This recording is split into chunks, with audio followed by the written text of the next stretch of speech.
Let's go, I guess, to San Francisco, although there's really nowhere specific to go, because former 49ers quarterback Colin Kaepernick spoke to Shannon Sharpe over the weekend, and he said, according to Shannon, people keep putting out that I'm asking for $9-10 million. They don't know what I'm asking for. I have not talked to, and my representatives have not talked to anyone. Why is Colin Kaepernick talking to Shannon Sharpe instead of, I don't know, you, Peter King, a national reporter, somebody that can ask him questions and get to the bottom of what he thinks is going on? Well, I don't care about that. My question is, why isn't Kaepernick and his agent reaching out to teams, right? It's now a given that no one is calling Kaepernick. At what point do we turn this around and say, okay, you've been waiting for more than 2 months for the phone to ring. The phone isn't ringing. What's your plan B? Do you pick up the phone and begin to affirmatively market the services of Colin Kaepernick? It wouldn't be Kaepernick doing it, it would be his agent.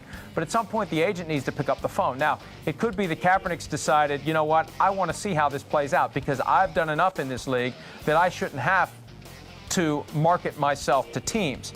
They should be coming to me. They came to Brock Osweiler after he won 5 regular season games. He sat on the bench for 3 years. Think about that. He was drafted a year after Kaepernick. He sat on the bench for 3 years.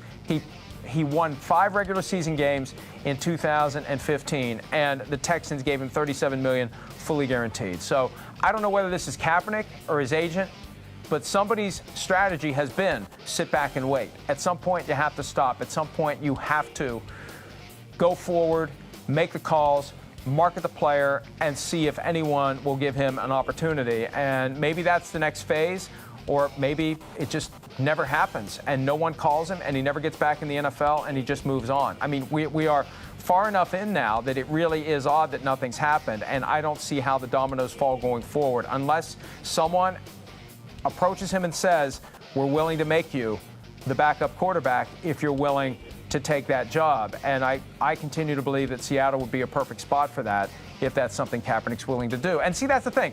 Kaepernick can say, no one's asked me what I want. No one's asked me if I want to be the starter. Well, you still in your heart know what you want. You could tell Shannon Sharpe or someone else exactly what you want. I mean, he's creating this impression he would take anything. And I don't know that that's true.